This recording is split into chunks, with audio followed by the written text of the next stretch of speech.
Pois bem, agora estou aqui iniciando o outro vídeo sobre o livro O Ateu e o Sábio, do filósofo Voltaire. Que no caso, o vídeo passado, que saiu ontem, eu falei sobre as discordâncias, né?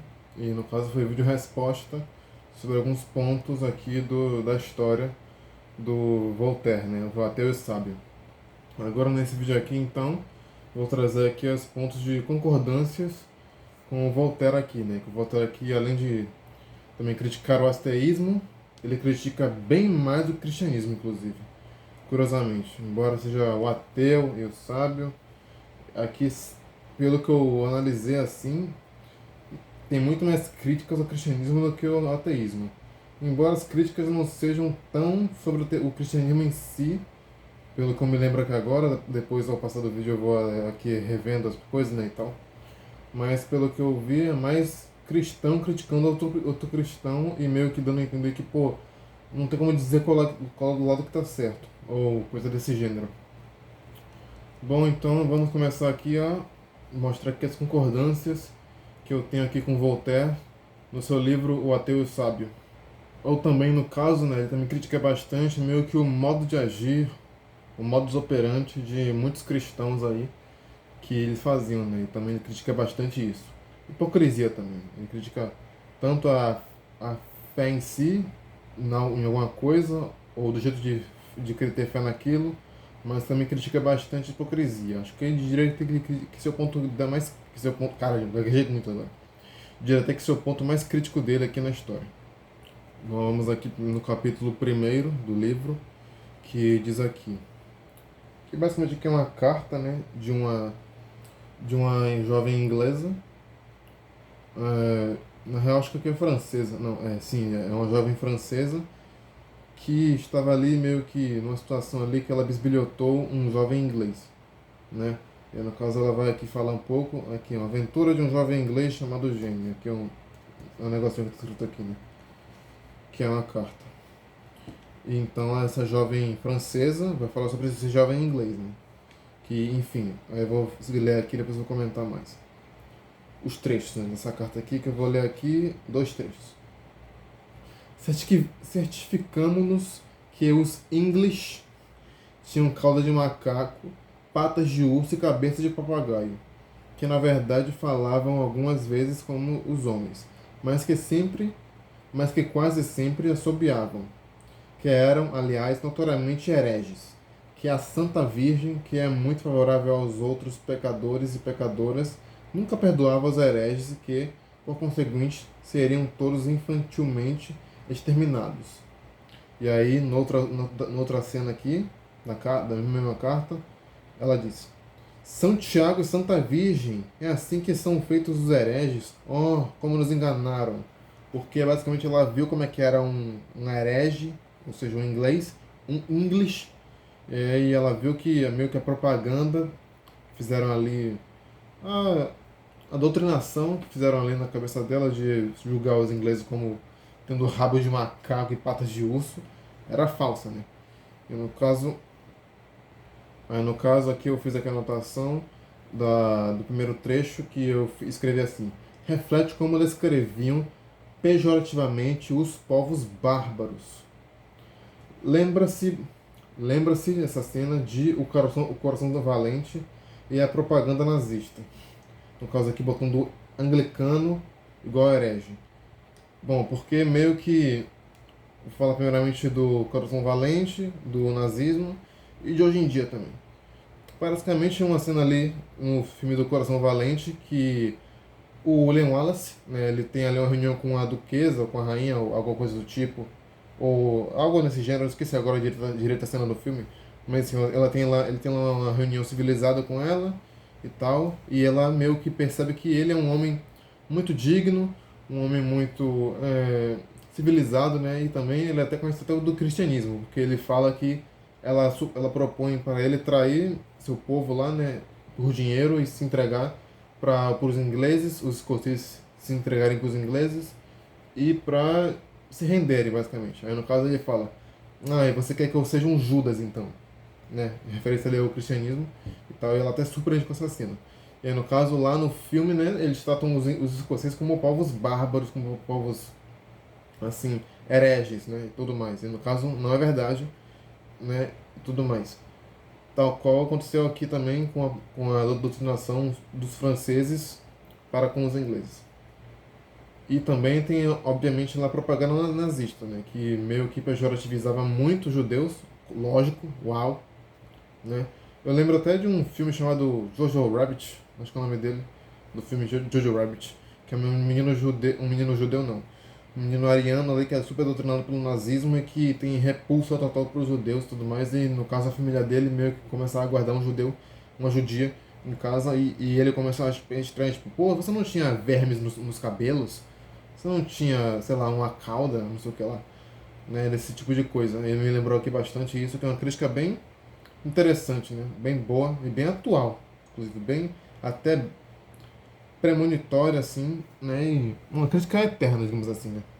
Ou quase, ou pelo menos, quer dizer, eterna até hoje, no caso, pelo menos. E também, né, tem ali o fator de hoje em dia, porque uma vez eu vi um cara num debate de ateu versus cristão. Eu vi uma vez um cara falar assim, que não sei o que os judeus eram mais civilizados que os povos bárbaros. Os povos lá que eram bárbaros. Aí ele perguntou, como assim bárbaros? Bárbaros por quê?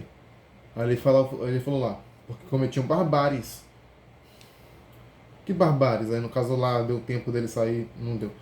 Mas no caso não, né? Porque isso também é uma propaganda pejorativa sobre outros povos. Porque no caso bárbaro, se eu não me engano, o termo bárbaro se referia aos povos que não pertenciam, que não estavam dentro de Roma, né? Ou algo desse tipo.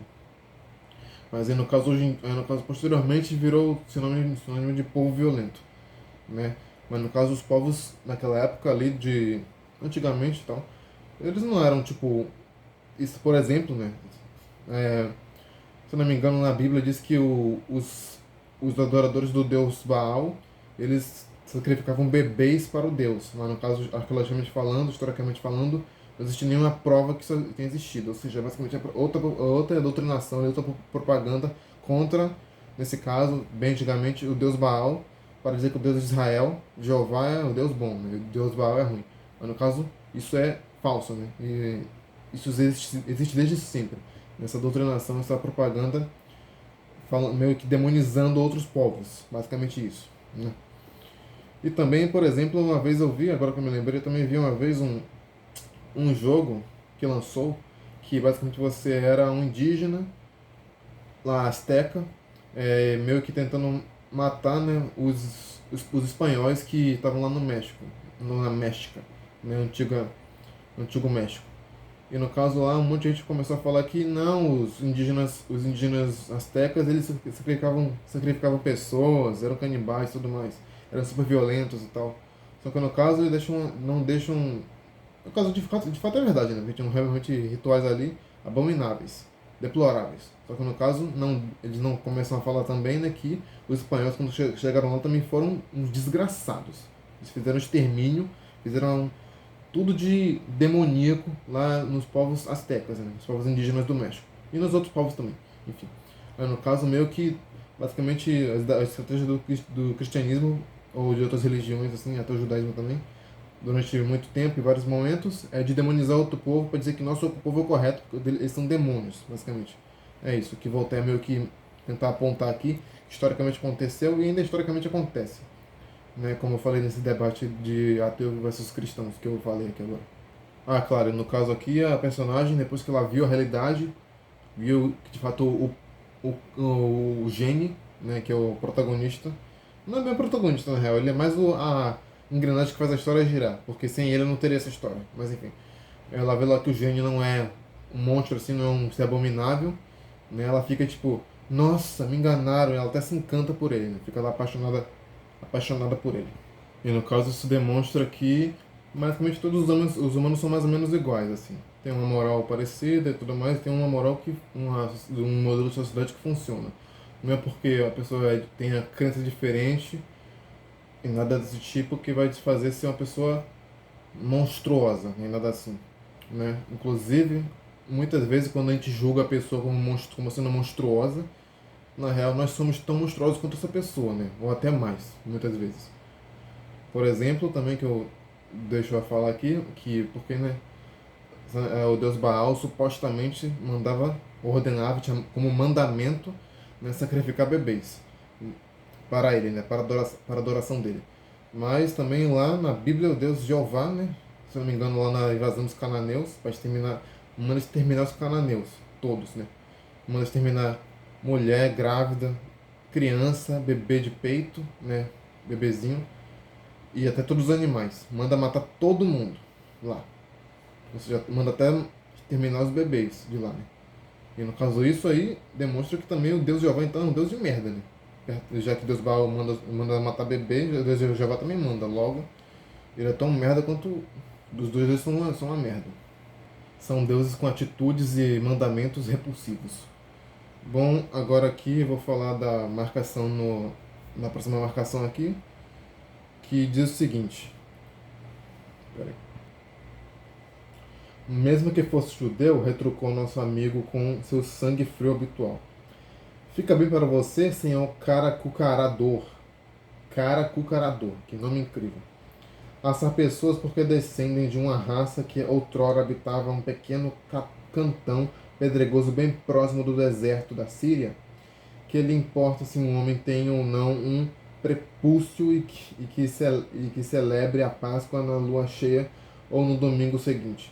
Esse homem é judeu, portanto devo queimá-lo e todos os seus bens me pertencem. Aí está um péssimo argumento.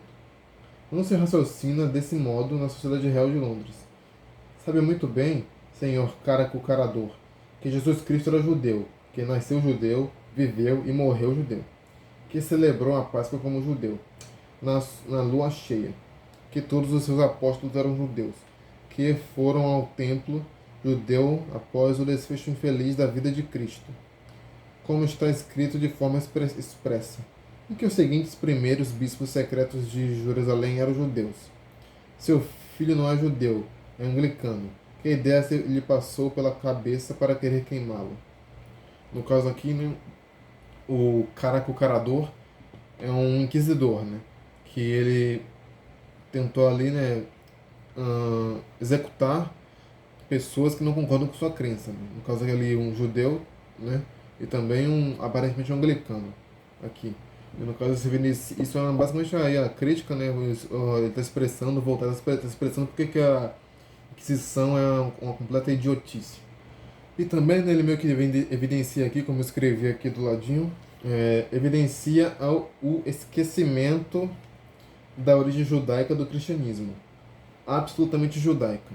Né? No caso ali, meio que tratando o judeu como se fosse uma pessoa ruim, sendo que a religião dele, do caracucarador, justamente veio da semente do judaísmo. Né? E no caso, o judaísmo descendeu da semente dos cananeus, da mitologia cananeia. Mas, enfim. E no caso, basicamente, ele está ali desprezando o seu pai, basicamente, nesse sentido metafórico. Né? Ele está desprezando o seu pai, porque seu pai não concorda com ele, porque obviamente seu pai não é ele, é seu pai. A próxima marcação é o seguinte: sempre detestei do fundo de minha alma esse vil inquisidor. Ele mandou me açoitar até sair sangue, a mim e a senhorita Las Nalgas.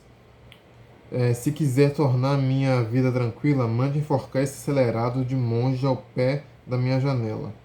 Basicamente aqui quem está falando isso é a amante do inquisidor, que no caso o inquisidor ele não pode ter amante, né? Porque ele é obrigatoriamente ele teria que ser celibatário, não podia ter relação sexual nenhuma, tipo padre, tipo monge, tipo papa, né? Não poderia ter nada, mas no caso que ele tem. E no caso também isso aqui evidencia, né, que a hipocrisia cristã também, né? Porque no caso do inquisidor é alguém que vai julgar uma pessoa para morrer por, sei lá, ser desobediente não desobedecer os mandos de Deus, né? Ou coisa desse gênero.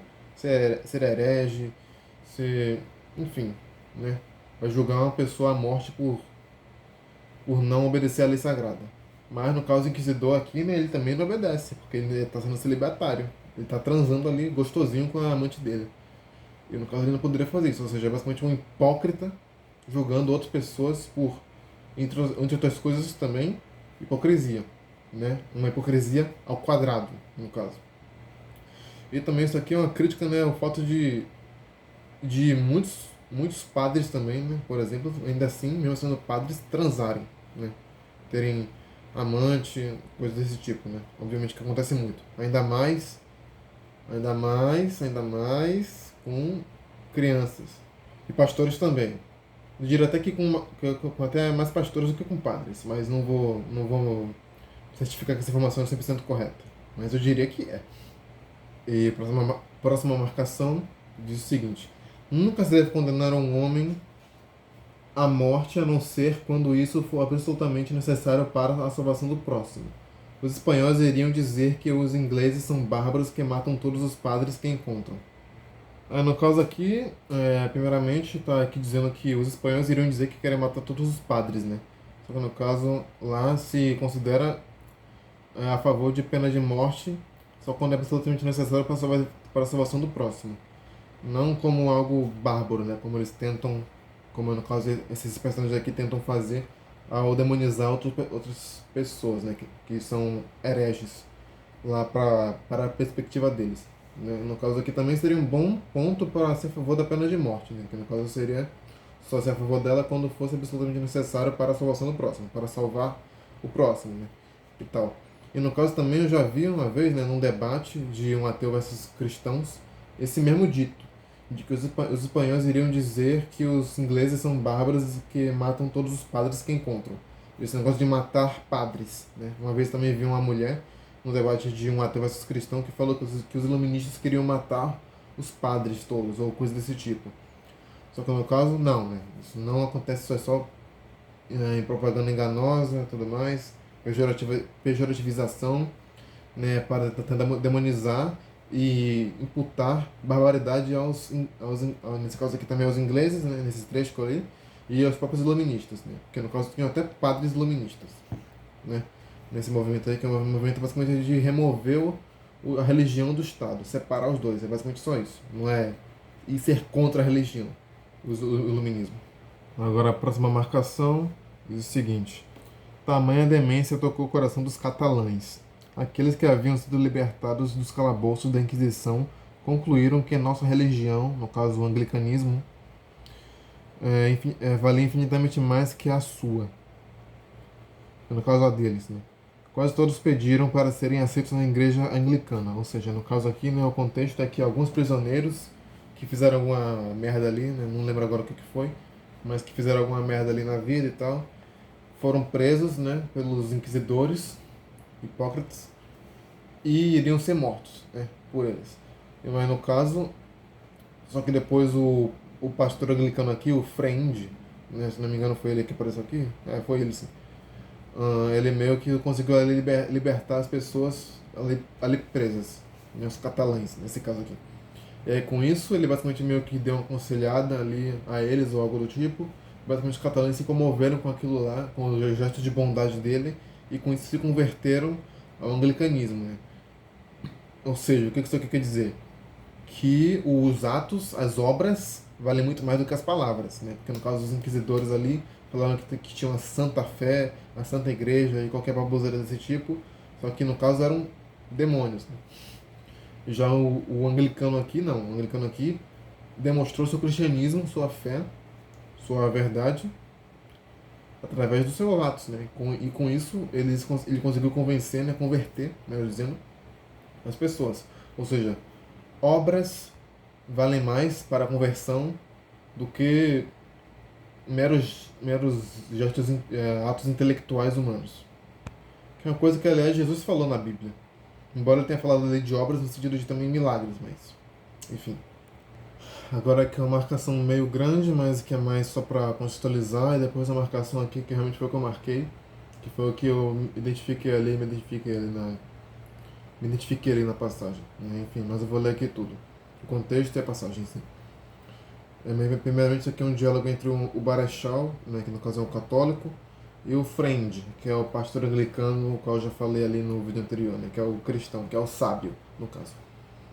E primeiramente o Barechal começa falando: mas com toda certeza São Pedro foi arcebispo de Roma, pois Sanches nos ensina que esse grande homem ali chegou na época de Nero e que ali ocupou o trono arquiepiscopal durante 25 anos, sob esse mesmo Nero, que só reinou 13. De resto, a matéria de fé a matéria de fé e o dom grilados, o, o protótipo da Inquisição que afirma, pois nós nunca lemos a Bíblia Sagrada, é matéria de fé. Digo que São Pedro estava em Roma certo ano, pois data uma de suas cartas de Babilônia. E como a Babilônia é visivelmente um anagrama de Roma, é claro que o Papa é, por direito divino, senhor de toda a terra. Pois, além disso, todos os licenciados de Salamanca demonstraram que Simão, virtude de Deus, primeiro feiticeiro e conselheiro de Estado do imperador Nero, mandou seu cachorro cumprimentar São Simão Bar Jonas, também chamado de São Pedro. Logo que chegou a Roma, que São Pedro, não menos cortês, enviou também seu cachorro para retribuir os cumprimentos a Simão, virtude de Deus, que em seguida apostaram qual dos dois ressuscitaria mais depressa um primo irmão de Nero. Que Simão, virtude de Deus, só ressuscitou seu morto pela metade e que Simão Barjonas ganhou a aposta, ressuscitando o primo por inteiro. Que virtude de Deus quis ter sua revanche e começou a voar pelos ares como São Dédalo, como São Dédalo. É nomezinhos difíceis e minha dicção também não ajuda. Mas São Pedro lhe quebrou as duas pernas, fazendo-o cair. E é por isso que São Pedro recebeu a coroa do martírio, com a cabeça para baixo e suas pernas para cima. Está, pois, demonstrado que a posteriori que nosso Santo Padre, o Papa, deve reinar sobre todos aqueles que têm coroa na cabeça e que é Senhor do passado, do presente e de todos os futuros do mundo. No caso, o Freinde fala: é claro que todas essas coisas aconteceram lá na época em que Hércules, num instante, separou as duas montanhas de Calpe e Abila e passou o estreito de Gibraltar em sua cartola de mágico. Mas não é nessas histórias, por mais autênticas que sejam, que baseamos nossa religião. É no Evangelho. Ou seja, no caso eu vou ler aqui o que eu escrevi, minha anotação, e depois eu vou comentar mais. Todos esses mitos de santos com superpoderes se assemelham muito com os mitos do helenismo, que a igreja apoderou-se. Similar à cultura asteca, eu vou falar mais sobre. Quase uma substituição dos pelos santos. Desses deuses pelos santos. Santos, e os santos, no caso, são figuras humanas mais próximas do convívio do que com a pura fantasia. Porque, no caso, né, a igreja católica romana, ela basicamente surgiu ali depois, né, da mitologia romana, do helenismo romano, né, que tinha lá seus deuses e tudo mais, e cada deus era deus sobre alguma coisa, e cada pessoa que tinha o credor desse deus possuía ali uma bênção desse deus, alguma coisa do tipo, sobre aquilo que ela fazia o credor, né. E no caso, basicamente, os santos católicos são quase a mesma coisa, quase iguais. Só que ao invés de ser o Deus da boa sorte ou qualquer coisa assim, virou o santo padroeiro da boa sorte. Só mudou isso, basicamente. Né? Na prática, pelo menos. E no caso também os santos, né, eles meio que conseguem ser mais. Conseguem ser de uma forma mais convincente, né, na cabeça das pessoas, porque os santos são figuras reais, ou pelo menos alguns são, ou pelo menos a maioria são reais, né? Porque, por exemplo, São Cristóvão não era real. É um personagem mitológico também, por exemplo, que eu me lembro aqui agora.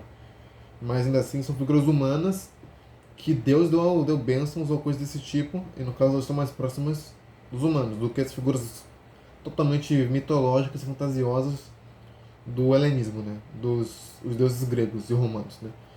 Mas no caso, basicamente o modelo é igual.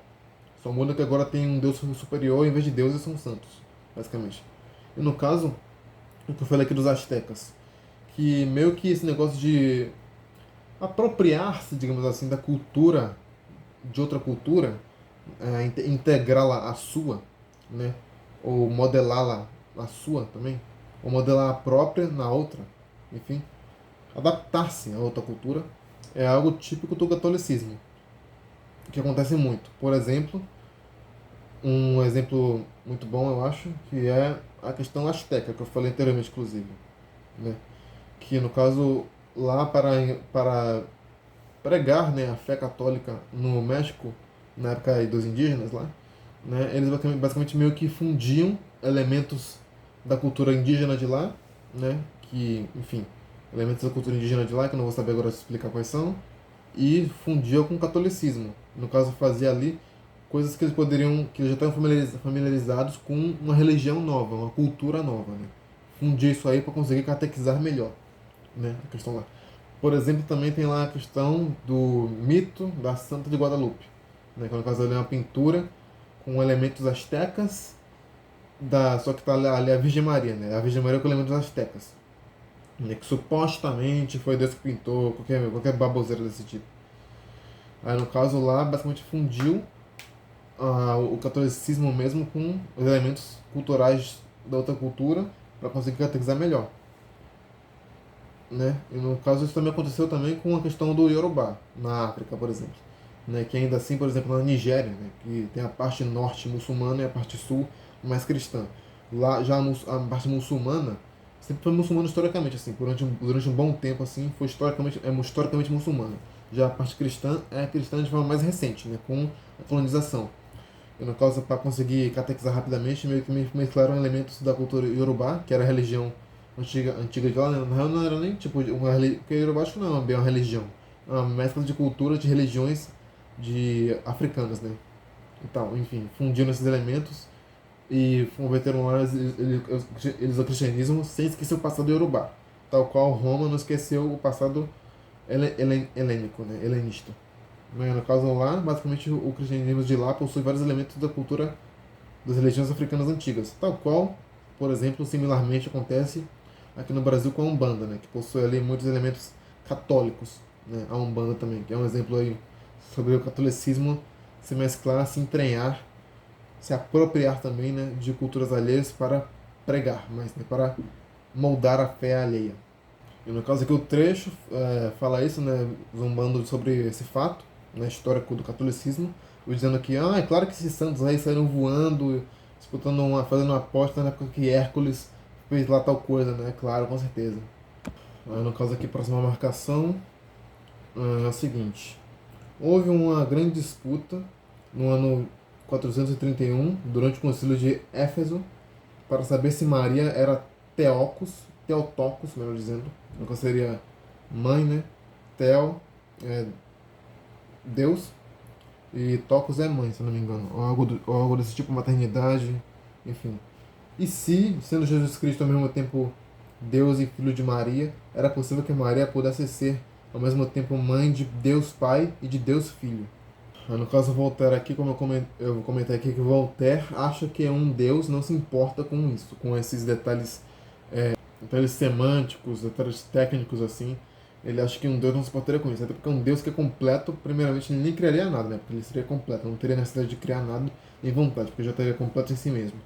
Mas enfim, no caso do Voltaire acha que um Deus não se importaria com essas questõezinhas aí mínimas. Ou semânticas, desse tipo de consideração, de conceito, não, acho que não se importaria com isso, né? E no caso ele fala aqui também, ele fala não, né? Eu também fiz uma nota aqui, né? Que no caso Nertório, que foi um homem, né? Foi condenado herege por não seguir este dito decidido pela igreja. O dito de que. Essa discussão aqui, né? Que no caso não lembro agora qual foi a conclusão, mas na conclusão sobre esse Theotokos, Teo, Theotokos, Nertório não foi a favor da decisão dita, né? E aí foi condenado como herege e tal. Aí o próximo que eu quero dizer é uma frasezinha bem curtinha. São Paulo nunca escreveu o nome Trindade. E no caso também nenhum livro bíblico diz que os livros bíblicos são todos corretos, né? Assim, porque na real eram livros separados, né? Que depois, com a tradição católica, foram juntando eles até que oficializaram lá o montante de livros do cânone de 73 livros da Igreja Católica. E no caso na protestante foi 66. Ou seja, basicamente existe muito fator da tradição na construção bíblica da palavra de Deus, né? Na construção da palavra de Deus. E também na Bíblia também não fala que não fala da Trindade, de Trindade, né? Também não fala que Jesus era Deus, né? No caso também vem da tradição católica. Também não fala nada de purgatório, por exemplo, também, né? Também não fala. Vem de novo da tradição católica. Que posteriormente, né, os evangélicos, quer dizer, os protestantes e também os evangélicos vão também se apropriar, né, dessa construção, né, da tradição católica, exceto o purgatório. Isso não. Agora, a Trindade, que Jesus era Deus, e também a própria formação, por exemplo, do Novo Testamento, né? Isso sim, isso está tudo correto. Lá o Deus estava junto com os católicos naquela. Agora no Purgatório e no Velho Testamento, não, aí tá errado. O resto lá tudo tá de boa. Aqui agora o próximo diz assim: Creio com Jesus Cristo que devemos amar a Deus e ao próximo, perdoar as injúrias e reparar os próprios erros. Creiam em mim, adorem a Deus, sejam justos e caridosos. É o que basta para o homem. Essas são as máximas de Jesus. E eu só digo uma coisa: quem me dera que todo cristão fosse assim. Agora a próxima marcação diz: Era, portanto, um homem digno, um excelente homem. Esse é São Paulo. Sinto muito que tenha assassinado São Tiago e São Estevão. Na real, no caso do São Tiago aqui não teve envolvimento e o Santo Estevão, ele foi cúmplice, né? Ele foi amando. Mandou ali na executação de Estevão, pelo que eu ouvi falar. No caso aqui, voltei a dar uma exagerada, né? Enfim, mas para enfatizar que Paulo não era lá um homem tão excelente assim, né? Sinto muito que tenha assassinado São Tiago e Santo Estevão, e fico surpreso que ele tenha ido ao terceiro céu. Mas prossiga, por favor. Enfim, é conceito que eu continuo a conversa deles. Mas no caso, o que volta aqui dizer é: como alguém com este passado pode, de repente, reivindicar a autoridade divina? Usa-se hipérbole provocativa. Melhor do que hipérbole conveniente, no caso. Eu quis dizer aqui. No caso, ele critica, né? Porque, pô, como é que um cara desse que fez isso pode ter autoridade divina assim, né? Porque basicamente foi ele que moldou ali a doutrina cristã, né? Porque no caso Jesus Cristo era judeu e morreu judeu, né? Ele não formulou nenhuma doutrina cristã nem nada assim. Quem formulou foi Paulo. Ou seja, como é que um cara desse naipe aí vai dizer que tem autoridade divina, né? Isso aí é bem estranho e bem até interessante. Agora a próxima marcação diz o seguinte: na economia judaica, que no caso aqui no texto, economia está no sentido de regime, administração. No caso, a lei mosaica da Torá, né? Na economia judaica, no regime judaico, que devia durar eternamente e a qual, no entanto, sucedeu à economia cristã. É só esse trechinho aqui só. Que no caso, né, como eu anotei aqui, ao judaísmo, a economia não foi concedida como provisória. Ao judaísmo. Ao cristianismo, o que era para ser eterno foi cumprido e superado. Ou seja, basicamente isso aqui é um indicativo de que é algo menos divino e mais humano, né? Que é algo que deveria ser eterno, vindo de Deus, a lei de Deus. Foi cumprido e superado. O que, né, não é algo que é muito compatível assim com esse adjetivo de vir de Deus. Mas, enfim, tanto é que os cristãos, aliás, tanto é que os judeus não creem nisso, né? Creem que a lei é essa e pronto. Embora, no caso também, né, eles não interpretam necessariamente o livro deles, sagrado deles, como algo literal. Eles também têm muito o simbolismo, né? A questão do simbolismo, que é algo que o cristão não tem tanto assim, né? Ele vê mais as coisas lá na Bíblia como literal, infelizmente. Pelo menos o evangélico, né? Acho que o católico realmente tem mais consciência correta de que nem tudo ali é literal, né? Mas essa tendência cristã, a tendência cristã é de crer que aquilo ali é literal. Coisa que no judaísmo não tem. No caso do judaísmo, a lei judaica deveria ser eterna, né? A questão de Deus mesmo foi superada pelos cristãos, supostamente, né? E no caso, a interpretação sobre aquilo mudou também com os cristãos, né? Incrível. O que, aliás, deixa meio que a parte, né? Deixa meio que dizer que na real o cristianismo não derivou do judaísmo. Ele é outra religião que copiou o judaísmo em algumas partes e interpretou aquilo lá da maneira que quis. Apropriação cultural. Próxima marcação aqui é o seguinte: eu não lhe permiti esse pequeno envolvimento. Eu tolerei. Não foi permissão, foi tolerância. Isso é muito diferente. Um bom pai não deve ser nem tirano, não deve ser nem o tirano do seu filho, nem seu intermediário de amores. A fornicação entre as pessoas livres foi talvez outrora uma espécie de direito natural do qual o gênio pode gozar com discrição, sem que eu me intrometa. Não o constranjo mais por causa de suas amantes do que por causa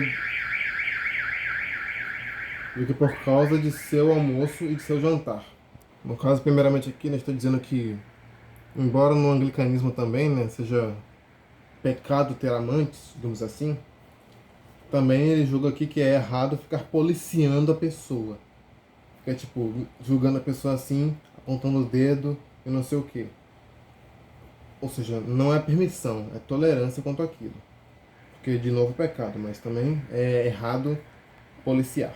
No caso, quando falou lá da fornicação do gene, se é algo natural e que pode gozar com discrição, tá se falando que atos sexuais consensuais entre dois adultos livres não há de ser pauta de tribunais, não há de ser pauta política. Deixa ser livres. Se são duas pessoas livres, podem se relacionar livremente, né? Claro. Não é libertinagem, mas não é libertinagem gratuita.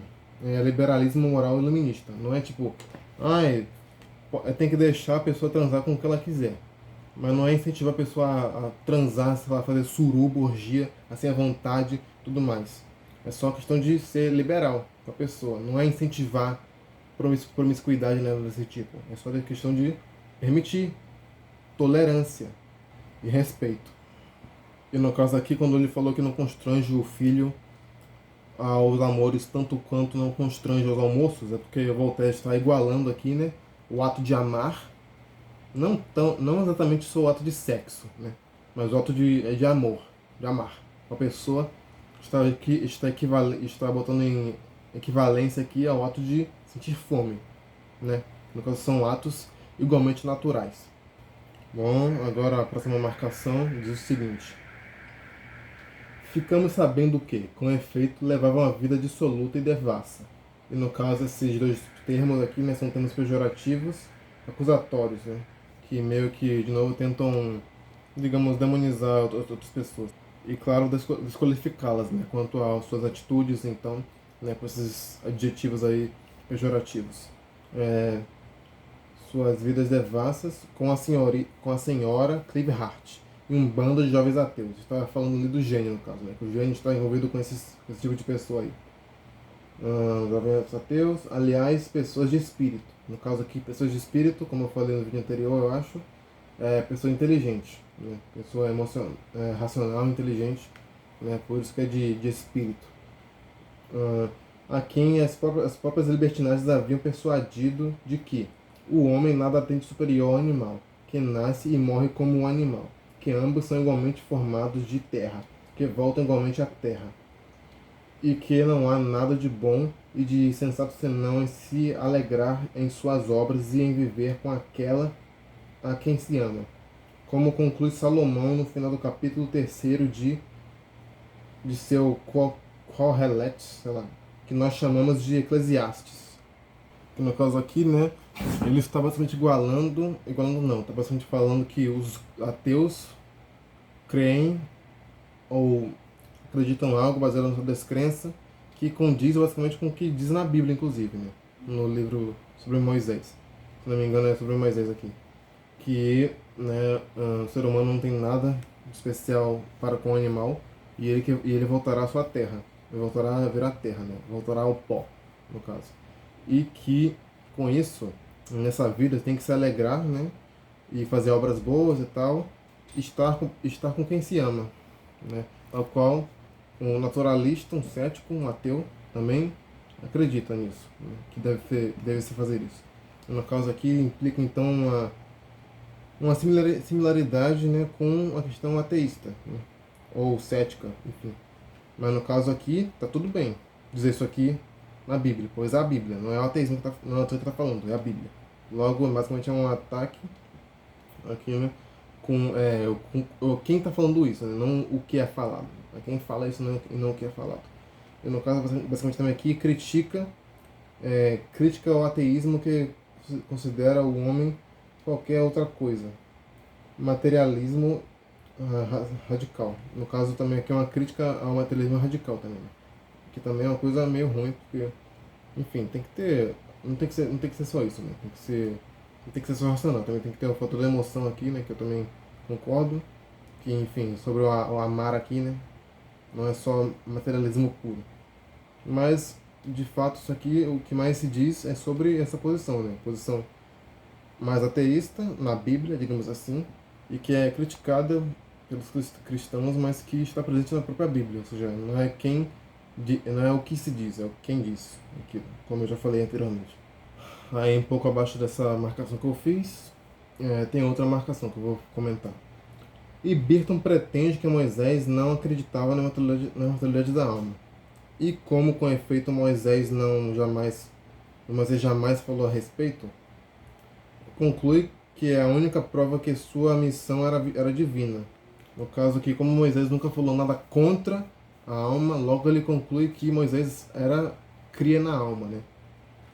Essa é a conclusão do cara aqui chamado Ibirton. Essa conclusão absurda leva infelizmente à dedução de que a seita judaica era falsa.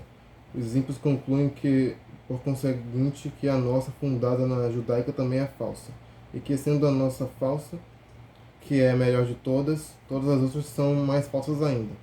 Que desse modo não há religião. Disso alguns chegam a concluir que não há Deus. Que no caso, aqui também falou, né, sobre o fato de que muitas coisas da religião são pegas posteriormente, né? O que indica que, como é pega posteriormente, não foi revelada lá já de início. Se não foi revelada já de início alguma coisa primordial da religião, significa que a religião foi construída, né, com o passar do tempo. E que, portanto, se ela foi construída com o passar do tempo, ela é falsa. Porque foi uma construção humana daquilo, não foi uma revelação divina, né? E um ponto sobre isso é justamente o fato de Moisés não ter falado sobre alma em nenhum momento. Né? Elas ter deixado mais a entender que depois da morte não tem mais nada. No caso, essa frase aqui eu concordo plenamente com o Voltaire, então só vou repetir aqui, basicamente a frase. Não, respondeu. Quero que ele os reconheça antes que eu fale deles. Vamos jantar nós dois esta noite. Vamos ver juntos o que a honestidade exige que eu faça. Os exemplos corrigem muito mais do que as repreensões. De fato. Agora a próxima marcação diz assim. O senhor Freinde lhe perguntou, no caso um indígena americano, se era da mesma religião que Lord Baltimore. No caso, Lord Baltimore foi fundador de Maryland, uma colônia conhecida pela tolerância religiosa. Né? Que coisa magnífica. Respondeu, eu sou da minha. Por que haveria de querer que eu fosse da religião de outro homem? De fato, né? Essa resposta curta e energética nos fez refletir um pouco. Então, lhe disse eu, o senhor tem seu Deus e sua lei? Sim, respondeu, com a segurança que nada tinha de altivez. No caso, altivez é arrogância. Lá está meu Deus, apontou para o céu. E minha lei está aqui. E pôs a mão no coração. No caso, o coração significa, né, literalmente coração, mas quer dizer o interior da alma, o natural, o universal. Bom, e eu fiz a anotação aqui sobre o que Voltaire quer dizer com isso, o que ele pensa, né, e eu vou ler a anotação que eu fiz. Religião verdadeira não é a adesão a um sistema humano, mas relação pessoal com o divino. E ele pode se manifestar de maneiras não correspondentes à institucionalizada, a religião institucionalizada. A verdadeira religião não grita, não condena, não ameaça. A moral natural supera a teologia complicada. Basicamente é isso. Outro trecho, agora para ser lido, vamos lá. Um filho de Penn, no caso Penn significa William Penn, que foi um raro exemplar europeu aos povos nativos, fundador da colônia da Pensilvânia. No caso, também bem tolerante na questão religiosa, tradicional e tudo nesse aval. Um filho de Pen, que eu beije seus pés, suas mãos e suas partes sagradas da geração, que possa procriar uma longa raça de Pen, que os Pen vivam para sempre. O grande Pen é nosso Manitou. No caso, Manitou é Espírito Supremo, né? Espírito Supremo, Espírito Sagrado. Isso significa um Manitou aqui. Nosso Deus. Foi quase o único dos homens da Europa que não nos enganou, que não se apoderou de nossas terras pela força. Comprou a região que lhe cedemos, pagou-a liberalmente. Manteve a concórdia entre nós, trouxe remédios para as poucas doenças que nosso comércio com homens da Europa nos transmitia. Ele nos ensinou artes que ignorávamos. Jamais fumamos contra ele nem contra seus filhos o cachimbo da guerra. No caso aqui, cachimbo é o cachimbo mesmo, né? Mas o cachimbo aqui também é um simbolismo para a declaração. Jamais iremos fumar a declaração da guerra. Ou seja, jamais iremos declarar guerra, né? Para os PEN, temos o cachimbo da adoração. E a minha anotação sobre essa parte é: a virtude concreta, entre parênteses, agir como um homem justo, né, gera mais reverência do que dogmas e catecismo impostos à força. Entre parênteses, agir como demônio. Né? Realmente, como eu falei anteriormente, a ação, de fato, o ser é mais eficaz em catequizar, em converter, em gerar bons frutos do que o impor pela força ou somente o falar, somente o fingir, somente o se travestir. Próxima marcação, o indígena americano diz assim: essa orgulhosa inglesa era do bando que nos atacou.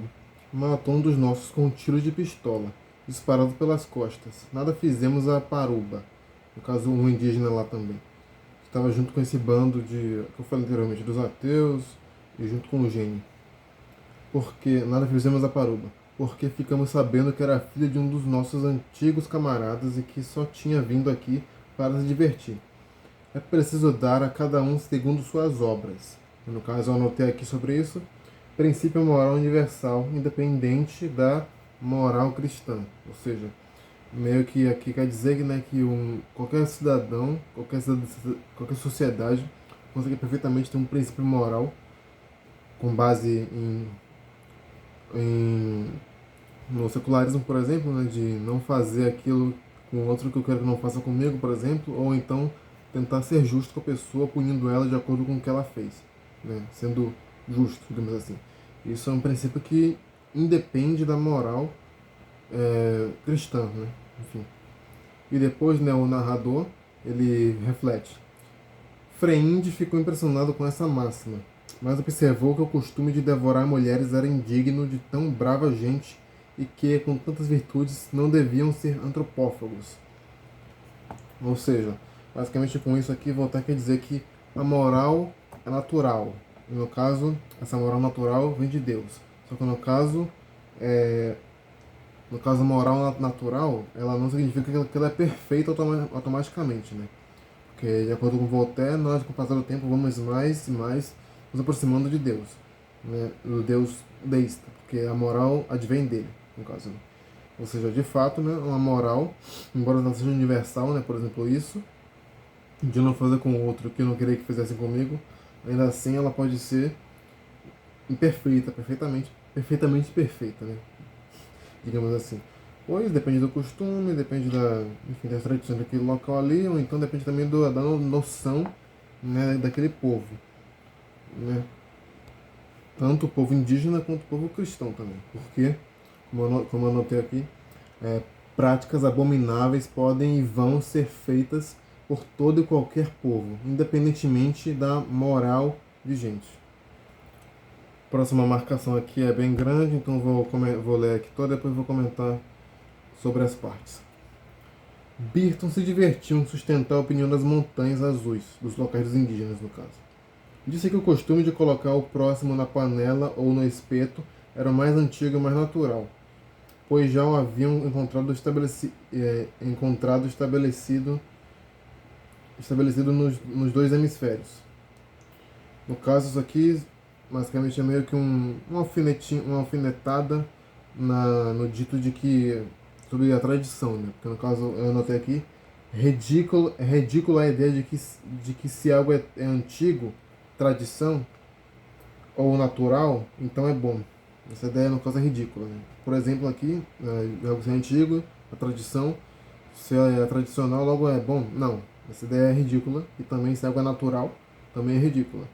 Não quer dizer, também é ridículo achar que é bom, né? Enfim. Que estava, por conseguinte, provado que se tratava de uma ideia inata, que se havia dado caça aos homens antes de ir à caça de animais. Pela razão que era bem mais fácil matar um homem do que matar um lobo.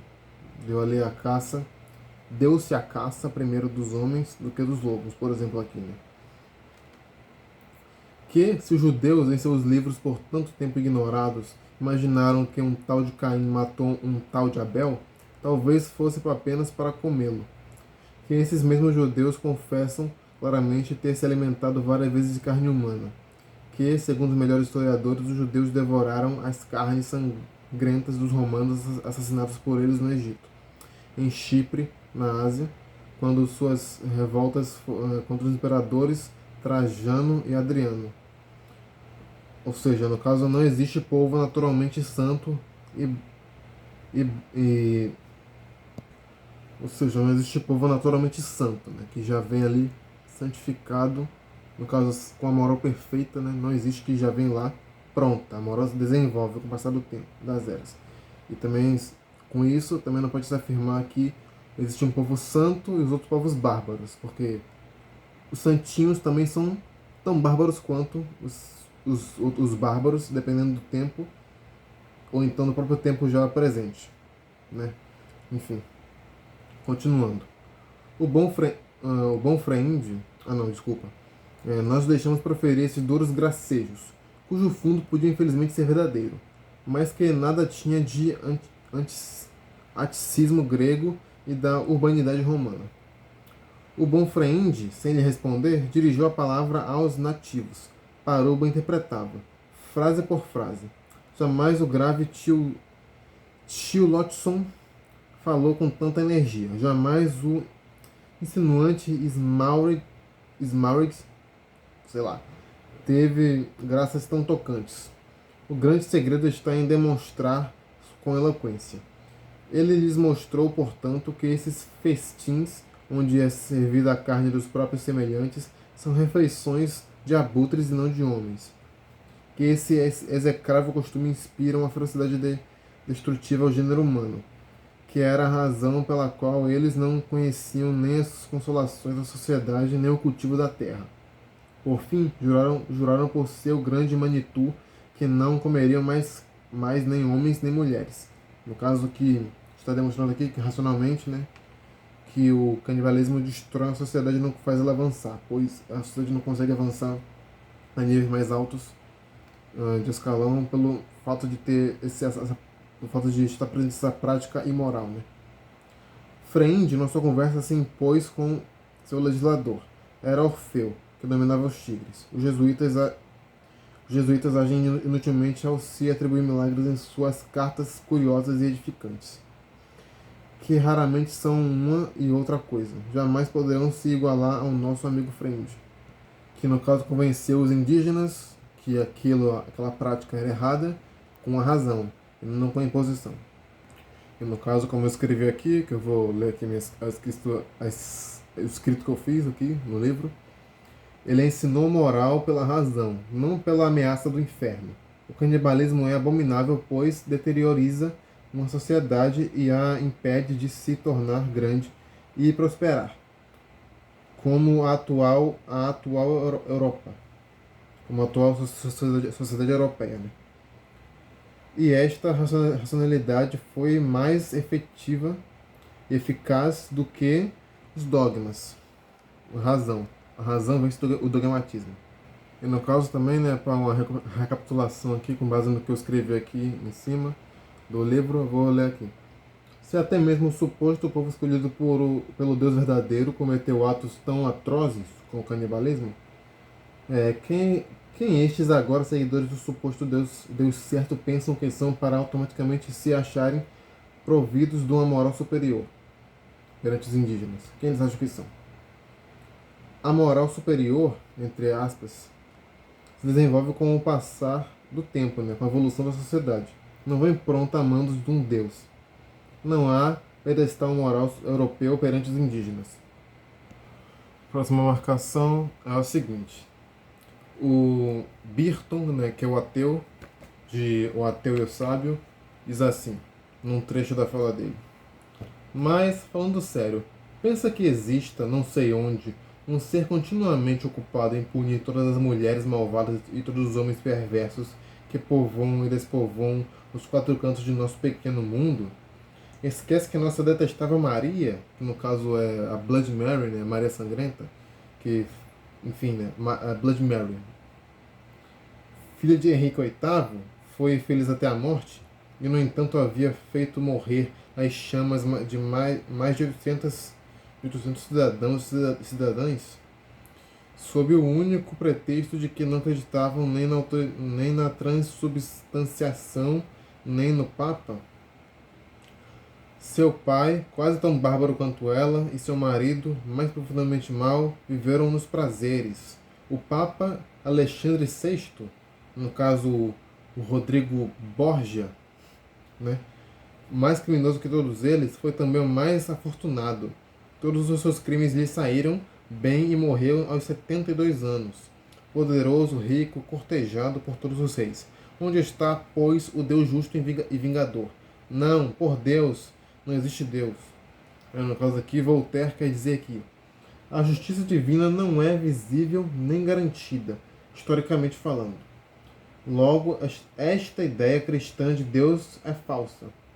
No caso que eu já vi também, né, que Deus sempre pune os malvados, tudo mais. Deus sempre protege os inocentes. Eu já vi uma tia minha falar isso, né? Mas no caso, historicamente falando, existem muitos exemplos que desmontam esse dito, né, de que Deus age justamente aqui, garantidamente. E no caso, essa suposta justiça é encobrida então, né, pela ideia do inferno, da punição eterna aí, né? Que no caso também é meio dolorosa se pensar que sobre o suicídio, por exemplo, né? Que a mãe sabe que o filho dela se matou e que esse filho então agora está no inferno, ou seja, a dor ainda pior ainda mais.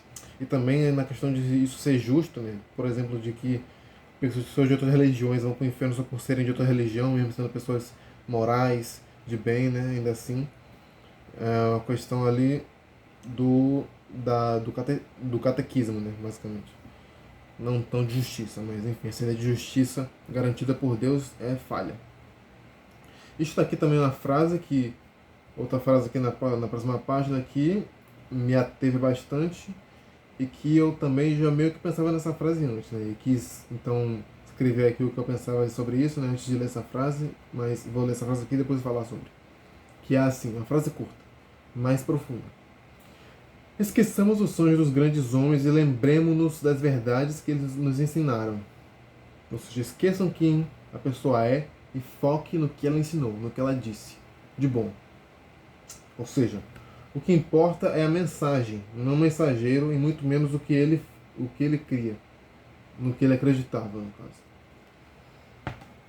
O que importa é a mensagem e não o mensageiro. Bom, e aqui outra frase agora, com um contexto todo tal, mas no caso o contexto se resume a o Birton, né, falar de várias atrocidades do ser humano e como o mundo é cheio de maldade e como o ser humano é um ser quase que primordialmente mau. E no caso ele fala assim, né, se o ser fantástico e ridículo chamado demônio tivesse querido fazer homens à sua imagem, os teria formado de outra maneira? Deixe impor de atribuir a um Deus uma obra tão abominável, né, que é o ser humano. No caso, isso aqui é um argumento anticristão, no caso, porque o caso do deísta não é necessariamente isso. Mas, enfim, de novo, vou até repetir. Se o ser fantástico e ridículo chamado demônio tivesse querido fazer homens à sua imagem, os teria formado de outra maneira? Essa é a pergunta. Pois bem, penúltima marcação aqui do texto é o seguinte. O Senhor admite, no caso o Burton fala, o Senhor admite um Deus mais digno do espírito humano que os deuses de Epicuro e que todos aqueles dos orientais e dos ocidentais. No caso, ocidental é americano, né? Mas se diz, como tantos outros, que esse Deus formou o mundo e também nós para a sua glória, que exigiu outrora sacrifícios de bois para a sua glória, que apareceu para a sua glória sobre nossa forma de bípedes, etc, etc. Estarei dizendo ao que me parece uma coisa absurda que faria rir todas as pessoas que pensam.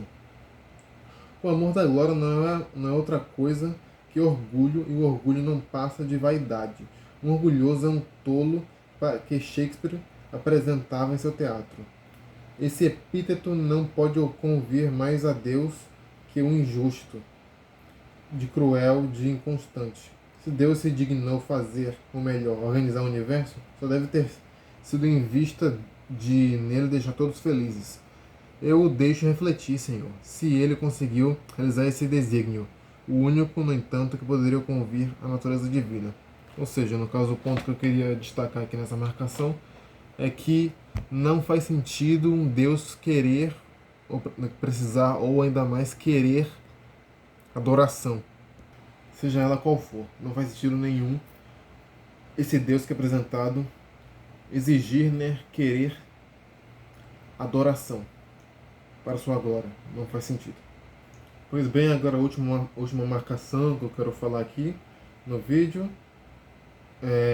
que por acaso está na página 69, que é a seguinte. Depois de nos ter confessado que os próprios judeus, nas coisas do Senhor se vangloria de haver substituído, jamais suspeitaram sequer dessa imortalidade da alma até a época de Herodes, essa ideia de alma imortal havia sido inventada pelos Brahmanes, né? Ou seja, ela não é original, a ideia de alma imortal não é original. Adotada pelos persas, pelos cadeus, pelos gregos, ignorada durante muito tempo pela infeliz pequena horda judaica, né? Não é claramente, ou seja, não é claramente revelada como algo tão essencial no caso. E no caso demonstra que foi absorvida de outras doutrinas, né? de outras religiões, né? Não haver sido inventada ou nem sequer deixado claro de início com algo tão importante, né? E demonstra pela história que ela foi absorvida, né, de outras religiões, pela horda judaica, mãe das mais infames superstições. E no caso que Voltaire pode estar querendo dizer com isso aqui Voltaire. Isso não significa que a ideia de alma seja falsa. Não significa que Voltaire não acreditava em alma, necessariamente. Mas não temos certeza, ou seja, provas suficiente para transformar isso num dogma. Ou seja, claramente a ideia de alma não surgiu assim pronta, primeiramente, né? Não surgiu pronta na sociedade e não surgiu no judaísmo, né? Surgiu, não sei se a ordem que ele falou aqui está correta, talvez não esteja, mas surgiu de outras religiões, né? De outras doutrinas religiosas e no caso o judaísmo apoderou-se deste conceito para si, para a sua religião, né? Não foi algo revelado pelo Deus dos judeus, foi algo revelado pelo Deus de outras religiões, basicamente. Ou seja, não temos como. Basicamente, isso demonstra que é um conceito criado a posteriori, né, apoderado a posteriori do judaísmo, né, e também que demonstra que não surgiu do judaísmo, né, surgiu de outras culturas, como o zoroastrino, por exemplo. Né? Ou seja, com base nisso, não dá para afirmar com certeza que a alma é existente, embora não signifique que ela não exista, de fato, mas não dá para ter certeza nisso ao ponto de formar um dogma com base nisso. Pois bem, achei que foi o vídeo sobre as concordâncias que eu tenho aqui com Voltaire, né? Que também no meio aqui teve umas criticazinhas aqui, eu acho, né? Algo do tipo. E, bem, basicamente é isso. Aqui a novelinha do Voltaire, que é uma novelinha bem curtinha, chamada O Ateu e o Sábio, ou então também aqui a história de Gênie, né? Aqui de Voltaire. É um livro que eu gostei bastante de ter lido. É divertidinho até, bem ácido também, né? Nas críticas tanto ao ateísmo quanto ao cristianismo, né? E que eu acho que vale muito a pena ser lido por qualquer pessoa. Acho que todo mundo deveria ler esse livro aqui. O Ateu Sabe. Acho que todos no Brasil e no mundo deveriam ler essa novelinha aqui, curtíssima. E bem, não diria que é profunda, mas diria que engloba várias coisas, né? Sem falar também que tem muitas coisas aqui que não são explicadas a cara assim do texto. Tipo, por exemplo, a economia, que quer dizer regime e tal, tudo mais. Pelo menos nessa tradução aqui, né, pelo menos. Mas mesmo assim, né, não é um texto difícil de ser lido. É fácil, na real. E é profundo, embora não denso, apesar de ter muitas informações. Enfim, e que é show de bola. Voltaire, um ótimo filósofo. E por fim eu digo que eu estou ansioso para ler o Tratado sobre a Tolerância do Voltaire, né? Para quem sabe também, além de me deliciar com esse texto aqui, né? Além disso também, talvez aí trazer mais um vídeo sobre o filósofo Voltaire. Esse filósofo aqui que eu gosto bastante. Ou não também, sei lá. Bora ver aí, se é que tem alguma coisa para comentar, mesmo de meus comentários sobre esse livro aqui, do Voltaire. E é isso, deixa o like, se inscreve no canal, se quiser, compartilha.